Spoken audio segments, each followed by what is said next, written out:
Je suis la lumière du monde. Celui qui me suit ne marchera pas dans les ténèbres, mais il aura la lumière de la vie. C'est-à-dire qu'il aura la sagesse du Seigneur, il aura son discernement afin de ne pas tomber dans la tromperie du malin. Je vous assure, il y a beaucoup de personnes qui se laissent berner par le malin. Entendez ici, le malin égale le diable. C'est lui qui est votre ennemi numéro 1. Il mène une bataille en esprit, un combat spirituel perpétuel pour vous faire sombrer et pour vous faire condamner. Il faut être conscient de cela. On ne parle pas souvent du diable et on pense qu'il n'existe pas. S'il existe le bien, il existe le mal. Et le mal est bien réel. Le diable combat avec ses disciples tous les jours afin de vous plonger, afin que vous restiez dans les ténèbres, et il faut en être conscient. Et la plupart du temps, principalement, il vous attaque sur votre identité. Parce que lorsque vous ne connaissez pas qui vous êtes en Christ, je vous assure, mes amis, vous êtes perdus et il arrive à vous asservir. Mesdames et messieurs, si tu suis Jésus, effectivement, tu deviens une nouvelle créature en Christ.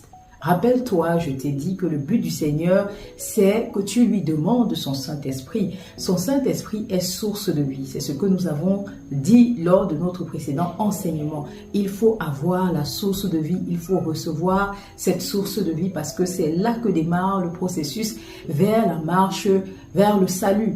C'est là que démarre le processus d'acceptation du Seigneur dans ta vie.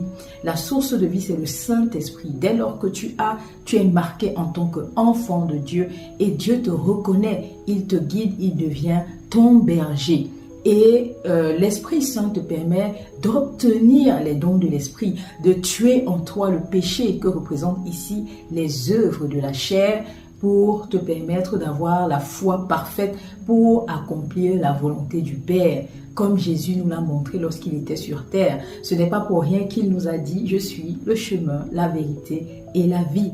Il faut suivre l'exemple de Christ. Il nous a montré le bel exemple de cette personne qui veut entrer dans le royaume de Dieu. Il faut que vous en soyez conscients de cela, même à notre siècle. Parce qu'il y a des personnes qui pensent que cette parole d'évangile, cette parole de Dieu n'est pas d'actualité à notre siècle. Mais détrompez-vous, parce que le Seigneur a bien dit dans ses saintes écritures que le monde passera, mais sa parole seule restera. Parce que c'est cette parole qui vous jugera le jour du dernier jugement, le jour de la fin des temps. Il y a des personnes qui pensent que ce jour n'arrivera jamais, que ce jour n'existe pas. Détrompez-vous, mesdames.